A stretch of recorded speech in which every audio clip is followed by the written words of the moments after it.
Hi everyone, welcome back to another episode of the Fitness Education Series produced by the Australian Fitness Academy. It's like progressive overload for your brain. I'm your host, Tom Rock, and today's episode is on sleep. So this is going to be a good topic, I think. It's an interesting topic. It's an important topic, and it's definitely come up through some questions and things like that. So I think it's a good one that I've been wanting to cover for a little while. But we're going to touch on how to improve sleep quality.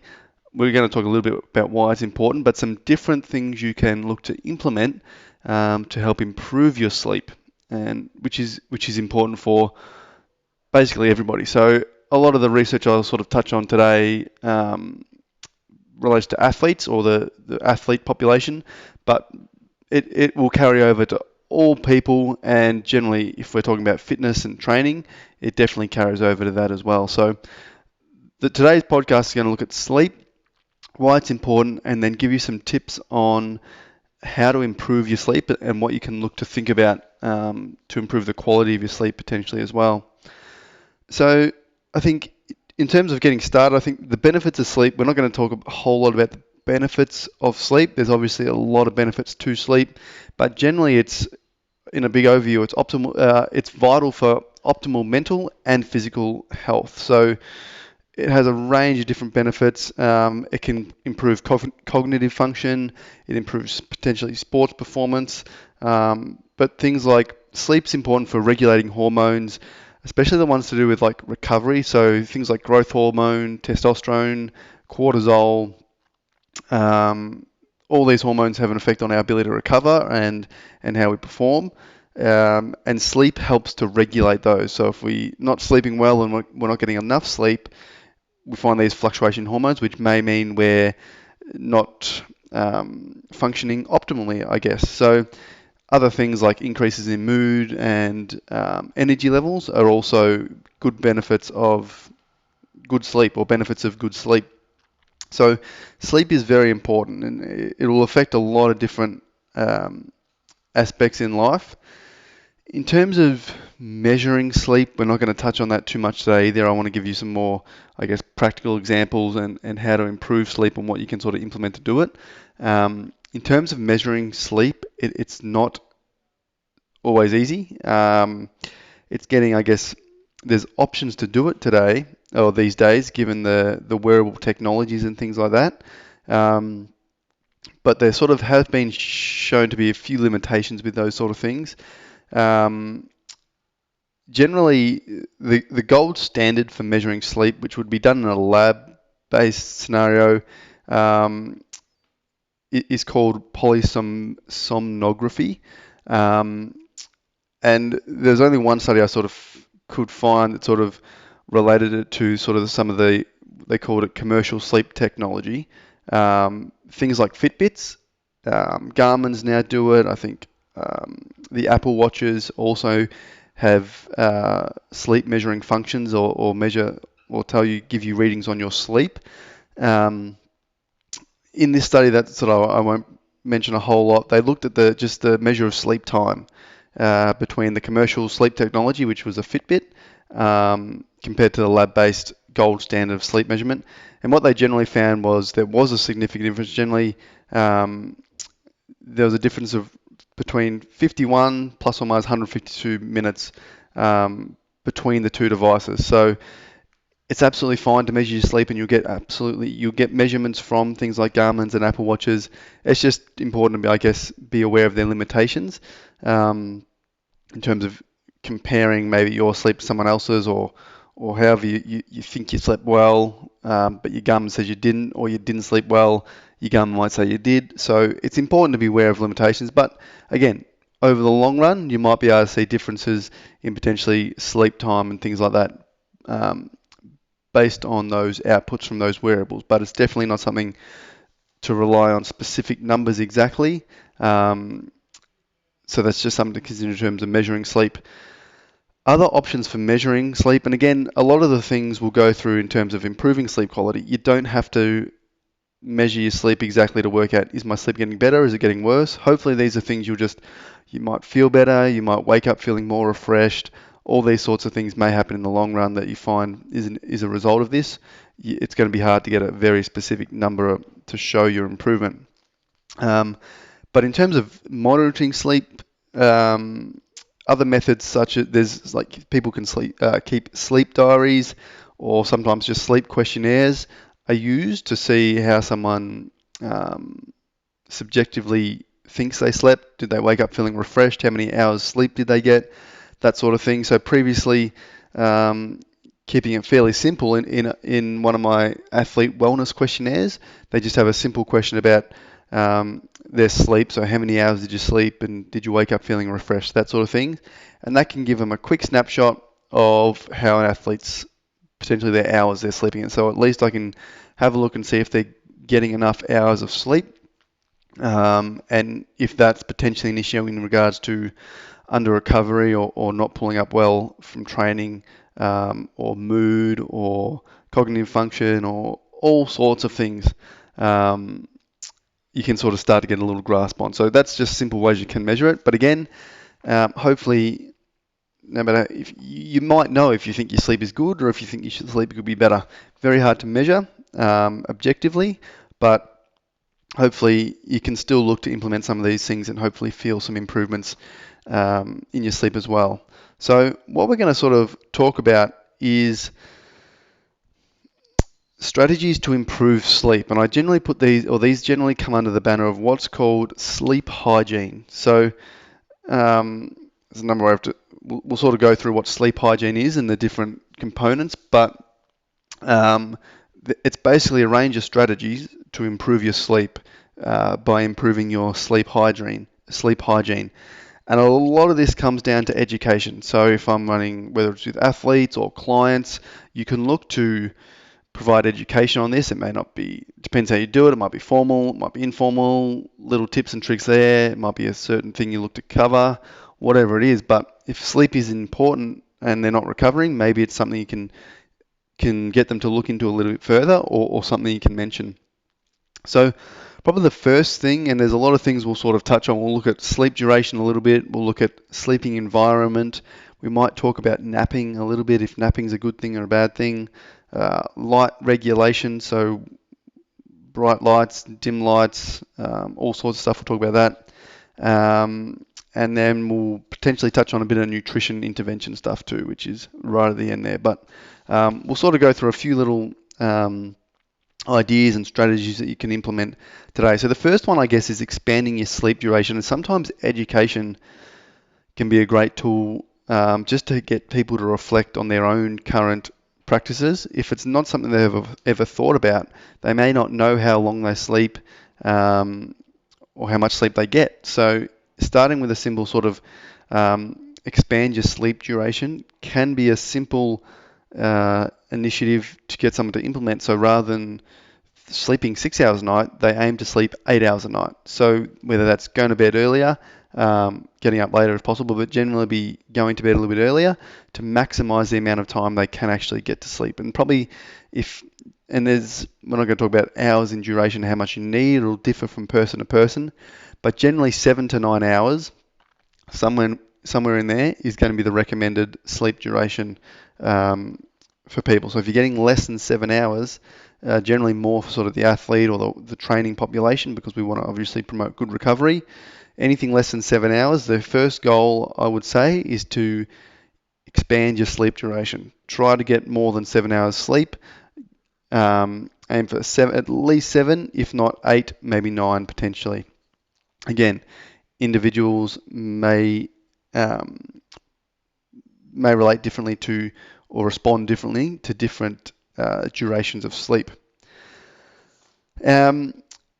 So in terms of sleep hygiene, I guess we'll talk about the sleep environment and some light regulation stuff as we go through, but generally sleep hygiene relates to optimizing what we do to get a good sleep.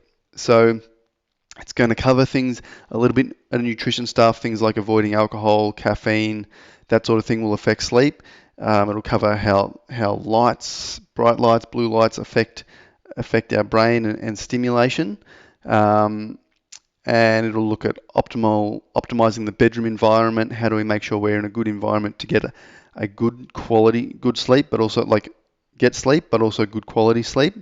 And then it can look at sort of relaxation strategies as well to sort of reduce stress, which is going to help us get to sleep faster and probably improve the quality of sleep well. And probably the first thing, obviously, like I said, is getting expanding sleep, but if possible, consistent sleep schedule is probably the first thing to do. So going to bed at the same time every night and waking up at the same time every morning is a good habit, and that starts to get our body in that habit of sleeping and waking. If our sleep schedule is all over the place, our body doesn't get into routine, and it probably has a harder time to fall asleep and then potentially stay asleep or get a good quality sleep. Again, there's certain circumstances, if like a shift worker, things like that, where you can't get a consistent wake and sleep time, you're definitely going to have to implement some different strategies and work around it as best you can. But if possible, definitely a consistent bedtime that allows enough hours for you to get to sleep or to sleep is important. So that's probably the first thing. But there's one good study, and I'll definitely link I'll link this article in the description below of the podcast. But it looks at sleep routines, and it sort of goes through in pretty good detail some different things you can implement in terms of a sleep routine. And that's probably where, I guess, education around sleep hygiene I find the most beneficial is sort of a pre-sleep routine. So what are you doing every day in the lead up to bed or bedtime and in the lead up to sleep? And having a regular sleep routine, obviously in conjunction hopefully with a more consistent sleep time, is good. But if you don't have a consistent sleep time, or you can't do that just based on work or lifestyle factors, at least having a good sleep routine may help mitigate that as much as possible and get your body ready to sleep. So some of these things we can implement, you'll find useful in maybe improving your own sleep, or you can look to implement these things yourself or educate other people about them. Link the podcast out. The more you can share this, the better. But these are all strategies you can look to help improve sleep. And one of them is, so the first one is writing a to-do list for the next day. So sometimes this can sort of take things off your mind. And they talk a lot about sleep latency, which sleep latency is basically how long does it take me once I sort of go to bed and lie down, how long does it take me to get to sleep? So writing a to-do list for the next day can sort of reduce your worry and that stress before bedtime, which makes it easier to fall to sleep. The other thing that probably gets talked about a lot with sleep hygiene and pre-sleep routines is social media and iPhone and phone use, basically these days, or screen use. But social media can sort of drive that fear of missing out sort of scenario, so which can again sort of increase anxiety a little bit and may contribute to sort of poorer quality sleep, and sort of has been associated with increased sleep latency, so taking a long time to get to sleep. So sort of a simple intervention is not using your device or phone for at least 30 minutes before bed, and that can sort of hopefully minimize that effect so you can sort of fall asleep as fast as possible. So that's sort of disengagement from social media and electronic devices can be important.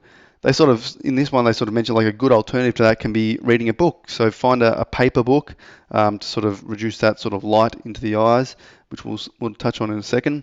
But yeah, so reading before bed has also been associated with a better sleep quality. So rather than sort of scrolling social media, get a book, find a paper book, and read, and that's been shown to sort of improve sleep quality as well. Another little technique in terms of pre-sleep routine is including a warm bath or a warm shower within a couple of hours of going to bed, which is probably fairly common, which is good. But generally this is related to, and we'll talk about temperature in a second, but having a nice warm shower increases blood flow to the body, the hands, the feet, which is good. So it sort of warms us up, and then because our blood flow has sort of improved due to the warmth and the vasodilation, it gives our body an avenue to better decrease the temperature. So as we lie down, we go to sleep, our body is cooling down from that hot shower, and that effect of our body going from a warm temperature to slowly cooling down helps induce sleep. So it helps us go to sleep. So, and this relates to, I guess, room temperature as well. So what we want to do, we want a relatively cool room. So we'll talk about a sleep environment in a second, and it sort of relates to the noise and things like that, and light as well. But generally a cool room. So pre-industrial days, I guess, this article sort of discusses it, when the decline in temperature was sort of a signal to our body to go to sleep. So the day would end, the sun would go down, things would get cooler, and that'd be time when we go to sleep. So the cooling off from that warm shower or the warm bath and our body cooling down naturally sort of promotes sleep. Again, that probably relates a little bit to our room temperature. And we sort of want to make sure our room temperature is not too hot. We're going to struggle to cool down and have a comfortable sleep. What they sort of show is generally anywhere from 16 to 20 degrees Celsius is ideal. So anywhere around 18 degrees sort of hits the mark, is in the middle. But if you can have a room temperature of around 18 degrees, which is fairly cool, it promotes good sleep or good quality sleep. So that's something to keep in mind too. If you're sleeping in a really hot room or it's a really hot night, maybe having the aircon or at least having some sort of fan, having the environment in a cool room can be important for good quality sleep. So that's something to consider. Relaxation techniques. Also, we talked a little bit about how social media can not cause anxiety, but build that stimulus up in our body. So relaxation is really important. If we're looking to get a good sleep and fall to sleep nice and quickly. So deep breathing and breathing exercises can be a good tool to sort of promote relaxation and sort of relax. We talk about the autonomic nervous system, so it's got the parasympathetic and the sympathetic nervous system. Up-regulating that parasympathetic nervous system and relaxing is going to help us fall asleep nice and quick. Probably the other thing in terms of the sleep environment that you can look to optimize is the light. So generally, if we're talking about light, we want to obviously minimize screens before bed, so that blue light can be quite stimulating. It sort of reduces the release of melatonin, which is important for us getting to sleep. So we really want to make sure we're regulating that light. So blue light blocking glasses have been a technique that could be used, but reducing that screen time is important. As well as screen time and light in general, like light from outside, street lights, things like that, we generally want a very dark room to sleep in. And that's going to help us get to sleep nice and fast, but also stay asleep and get good quality sleep. So a very dark room is really important. So things like blackout curtains might help that, and making sure our room is dark and there's no sort of lights coming in or potentially can come in throughout the night, because that will disturb us and prevent us from getting good quality sleep. So making sure we've got a nice, dark, cool environment is very important. And the last thing probably to do with the environment is the noise. So obviously noise is going to disrupt our sleep. So making sure we've got a noise-free environment if possible.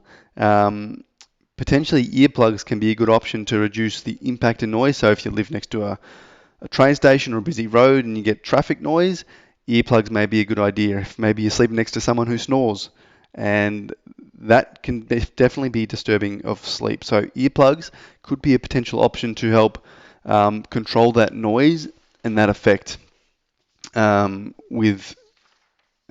within sleep. So cool, dark room and minimal noise is important for good sleep quality.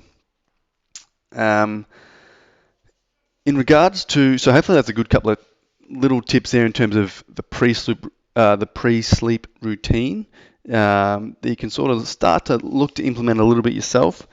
We're not going to touch, like, in terms of the nutrition side of things and nutritional interventions in terms of helping sleep.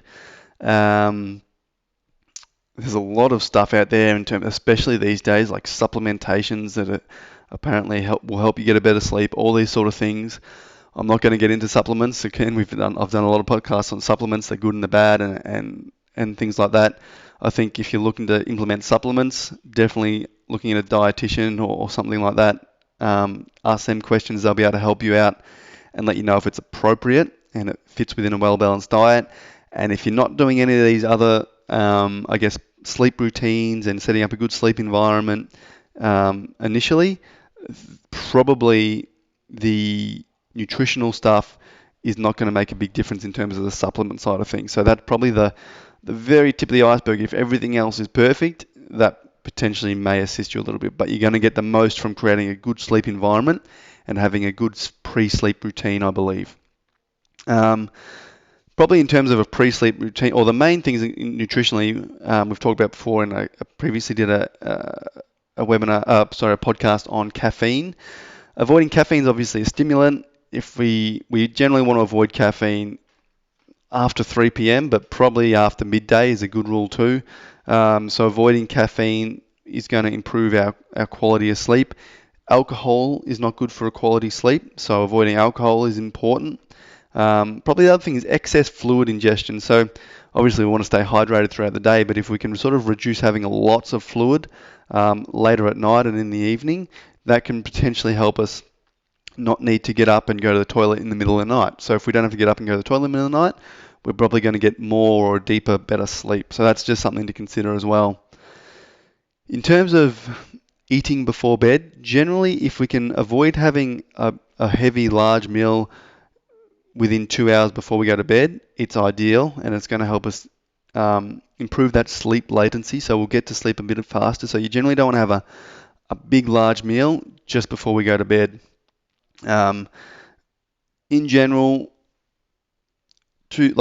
anywhere from 2 to 3 hours before bed, or 2 to 4 hours before bed, is a good time to have that meal, and then it helps us fall asleep fast. So there was one study that looked at sort of a low carb meal 4 hours before bed may improve sleep quality, but again, how that transfers to athletes and people is important, because carbohydrates we know are important for fuel restoration or refueling and recovery from exercise and sports. So sometimes not all of these are applicable every single day, and that's why studies on athletes are important, because sometimes they'll have late games, they'll play at night. Athletes will take caffeine tablets before they play a 7:30 p.m. game, so that's going to affect their quality of sleep. So sometimes there's these different factors play a big role. So yeah, avoiding caffeine after 12 p.m., alcohol, excess fluids, and maybe not having a big meal just before bed are important things, I think, to consider in terms of the nutritional intake. Again, there's a lot of interesting studies out there. I read a study that, and I'll try to link this one too, but they showed that there was improved sleep from eating 2 kiwi fruits 1 hour before bed. Again, I'm not telling you to go out and definitely do that, and it's going to be the most amazing thing that improves your sleep, but there's lots of things in terms of nutrition that I think, unless you get the basics right, there's no point trying them. And even if you do, there may be other things going on with your sleep. So if you have a lot of trouble sleeping, potentially you do need to go see a GP or a specialist and discuss these things in greater detail and look at other things. But this is just a broad idea of here's some basic things that you can do to sort of improve your sleep and sleep quality, which will help sort of recovery and performance potentially as well. The last thing I think we'll touch on is exercise, exercise and sleep. And exercise has been shown to be a good intervention in terms of improving sleep. So if someone doesn't sleep well and they begin to start an exercise program, that does help improve their sleep. I think potentially you want to avoid very strenuous exercise right before bed. Obviously, a lot of the other strategies look at relaxation and upregulating the parasympathetic nervous system, so getting relaxing and that thing. If we do high intensity exercise, that's sort of the opposite. We don't want to upregulate that sort of sympathetic nervous system in the fight or flight response. We really want to be relaxing. So high intensity exercise right before bed, if it can be avoided, is probably not good in terms of it'll make it harder to get to sleep. But exercise in general promotes a good, healthy our body functions well. So we'll sleep well, we'll burn energy, and then we get to nighttime or bedtime, and our body has a better time of relaxing, and getting to sleep. Sometimes exercise can be a good stress reliever too. So if I do get an exercise session in, that releases some stress, and then I'll end up falling asleep a little bit easier too. So there's lots of good benefits of exercise. I think avoiding high intensity exercise right before bed is important to make sure we're sort of relaxing and getting to sleep quickly. But yeah, exercise in general can be very good for promoting a good night's sleep as long as it's not done immediately before bed. Anyway, guys, that's about it. I'm sure there's a lot of content out there on sleep and the benefits, but hopefully some of those little practical pre-sleep routine things you can look to implement might assist you in sort of improving your sleep. But yeah, definitely get out there, implement some things yourself. If you find anything online or have any questions in regards to this podcast, please send me an email at tom@afa.com.au. Happy to keep the discussion going. If you do have any topics you'd like me to cover, send me an email as well. Always want to cover what you guys find interesting. Other than that, guys, have a great weekend, and I'll talk to you all soon.